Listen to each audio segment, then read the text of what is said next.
Hello, and welcome to episode 11 of USA Battle Royale.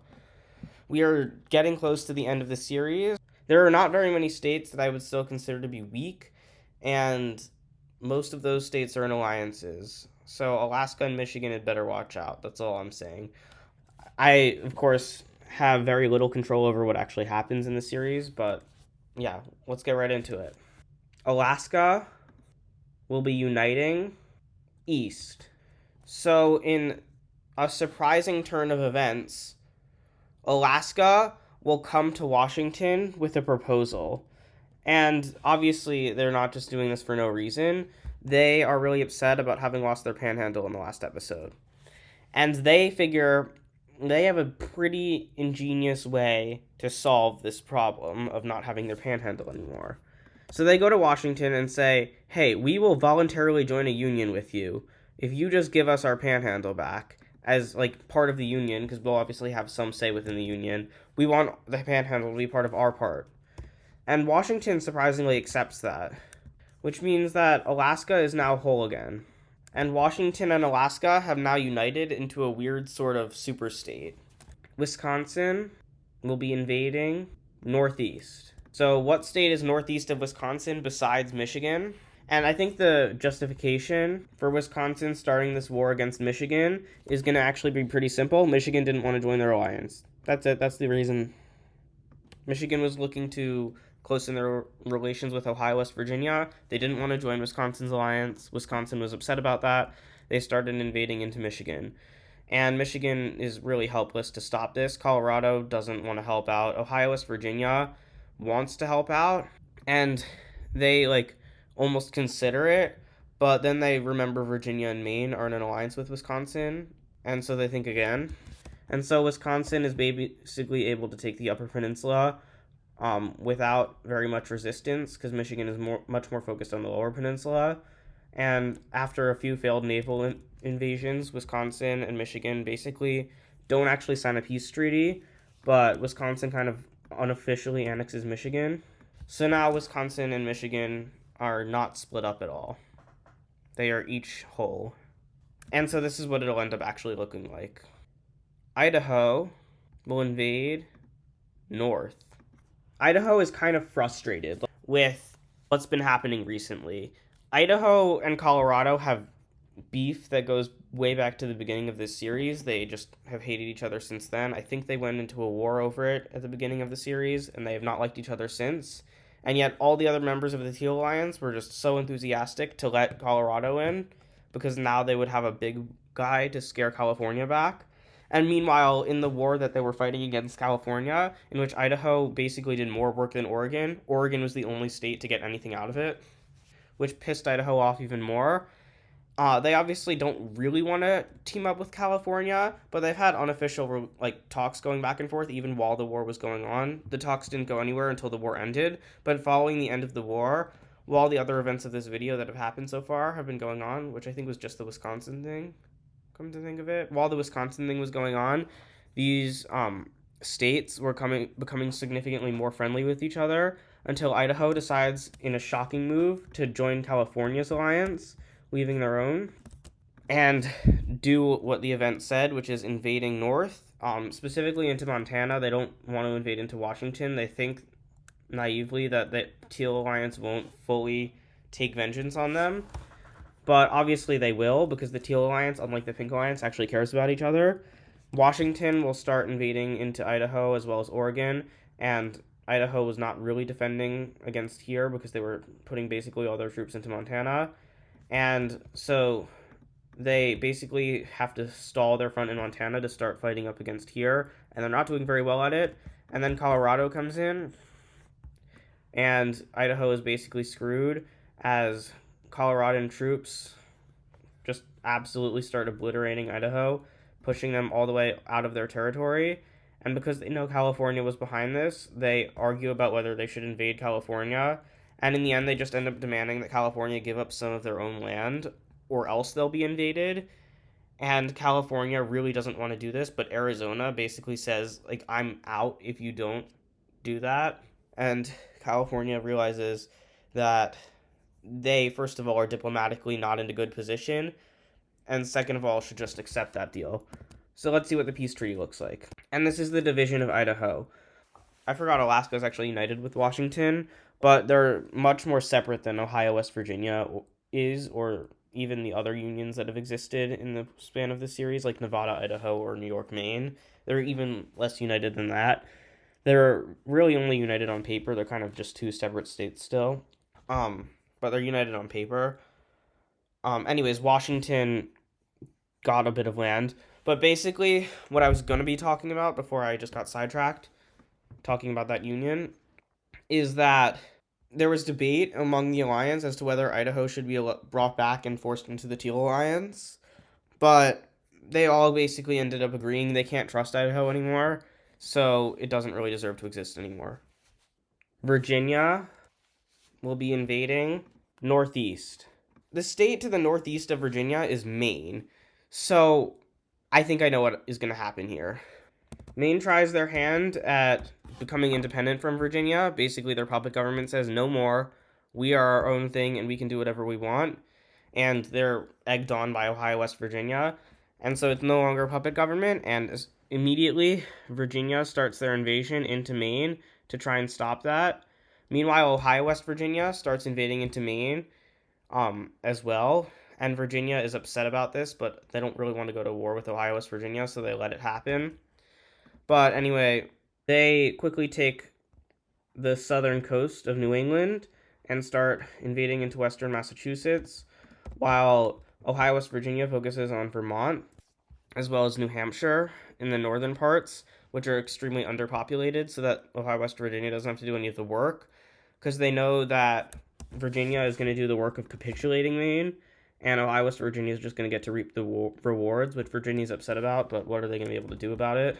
If they want Maine to suffer the consequences of trying to rebel, then this is something that they're going to have to do. But Ohio, West Virginia takes the northern parts of Maine that are no one lives there, as well as the eastern parts of Maine, and starts going in onto the populated parts of the main parts of the state, while the New Englander parts that are honestly more populated, and if I'm being honest, the capital of Maine probably would have been moved to Boston or something like that.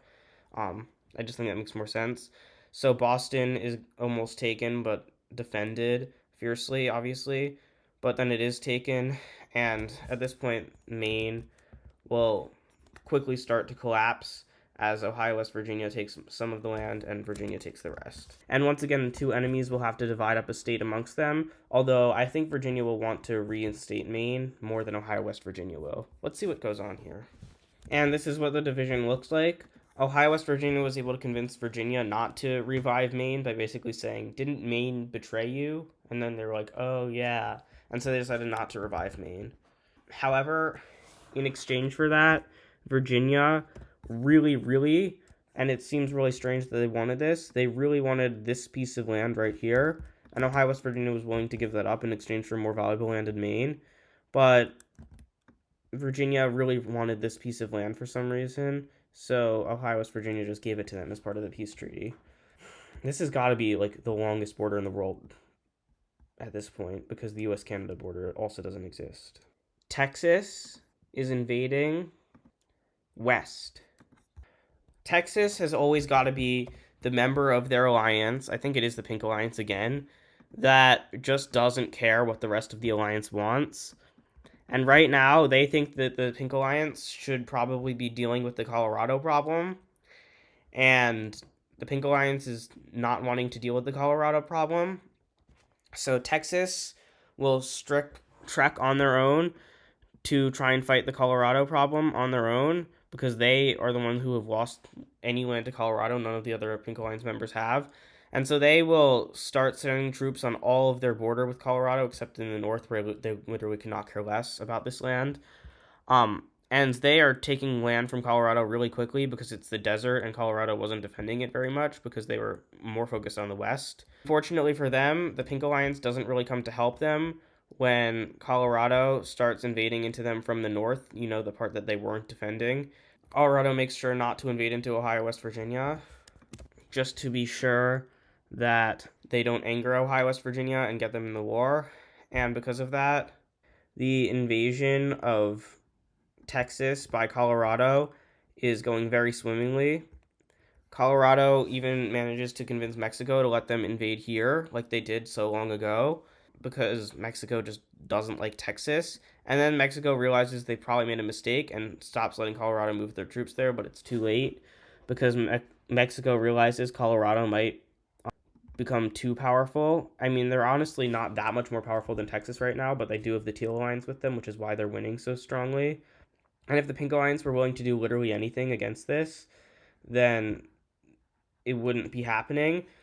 But as soon as Texas is evicted fully from the lands that used to be part of Colorado, they decide to call it quits and offer to surrender in a limited way to Colorado. Honestly, I'm not even sure if Austin is part of Texas anymore. We can just say they moved their capital if it isn't. I know it's in the center of Texas somewhere. I don't know if it's like over here or over here. So it might be part of Texas. They probably wouldn't move it even if it is still because it would be on the border and they don't want it to be on the border.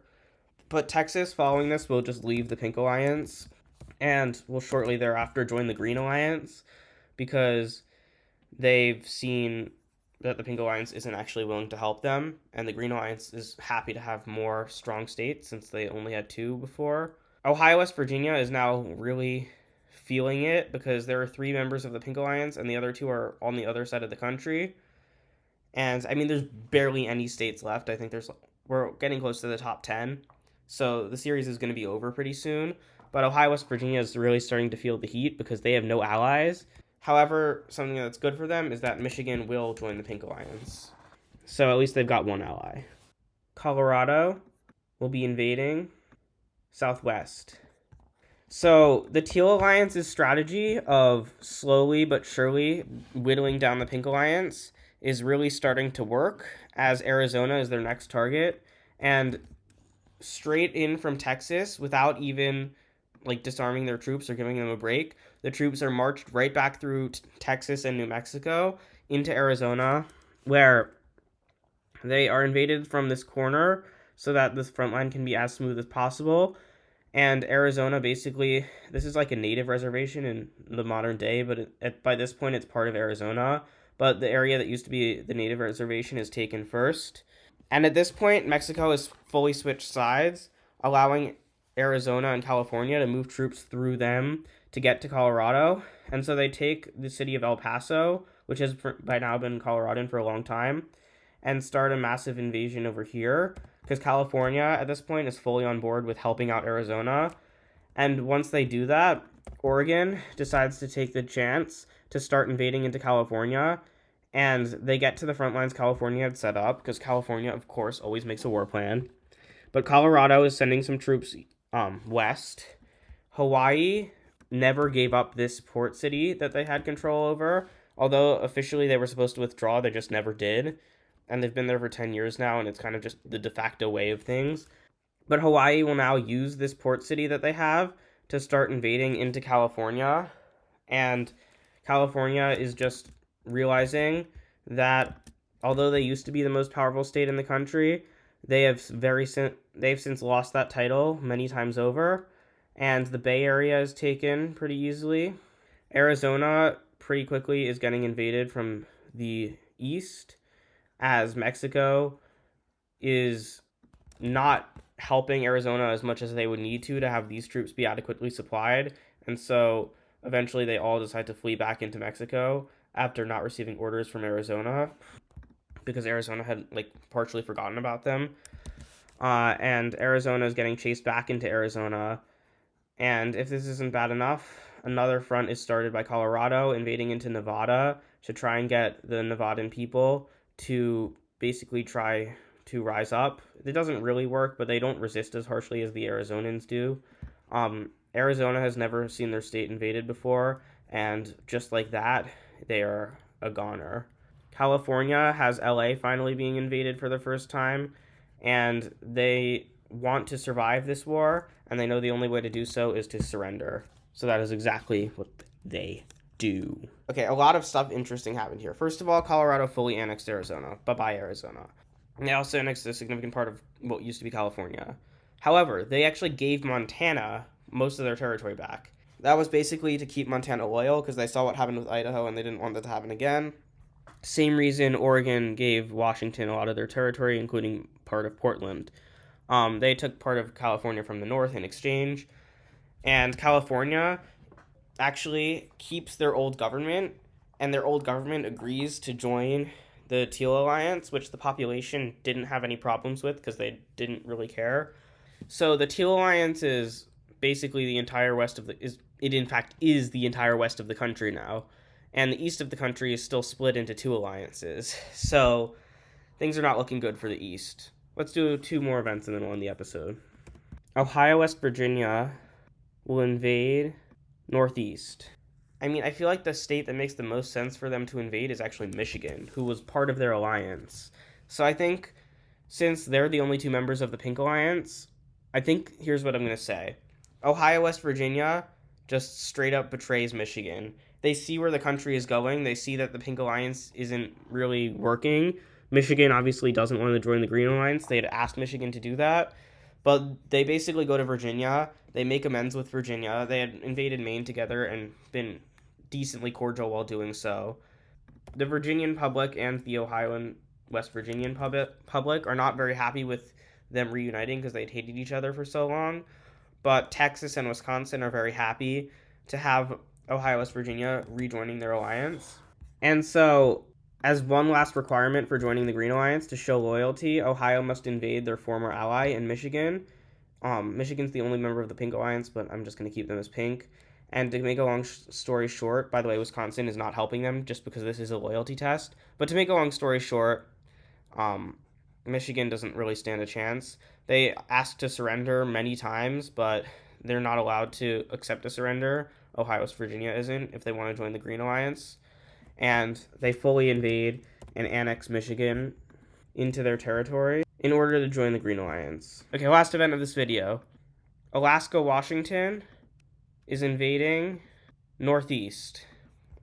So as much as Colorado tried to coax Montana into not betraying their alliance, Montana sees that the Teal Alliance is dominated by Colorado, and the Green Alliance is basically made up of three equal parts, and Wisconsin, who's also kind of equal because they are the leader of the alliance. And so they see the two alliances, and they're like, I think I know which alliance I'd rather be in. And so they switch. They also, although they're happy they got this, they realize there's not really much they can get out of the Teal Alliance. They can get way more out of being part of the Green Alliance. Unfortunately for them, Washington, Alaska will not let this happen. They will invade into Montana. Colorado will sort of help them, but they want Washington, Alaska to do most of the work because they kind of want to be well rested for the next war because they know they're going to be the only one on the front lines. So they basically let Washington, Alaska do all the work. They help out with logistics and stuff, but Washington, Alaska does most of the work. And Montana will be divided up amongst its neighbors because they realize once a state betrays the alliance, they don't get brought back and made part of the alliance again. It's just not trustworthy. And so both Colorado and Washington, Alaska have expanded. With this, I'm going to have one last event this episode, which is Florida is being very pressured. It's not an event, it's a thing that's happening to join the Green Alliance, and eventually they do, which means there is going to be another war, probably at the start of the next episode, that is West versus East. So be prepared for that. But in addition to that, we have finally reached the top 10. There are 10 states left. Wisconsin, Ohio, West Virginia, Virginia, Florida, Texas, Hawaii, Washington, Alaska, Oregon, California, Colorado. That's 10 states. Which of these 10 states do you think is going to win? Comment down below. If you like this video, make sure to smash that like button and subscribe so you don't miss when the next one comes out. It might be the last one. It probably won't be, but it might be. And with that, thank you for watching, and I'll see you next time.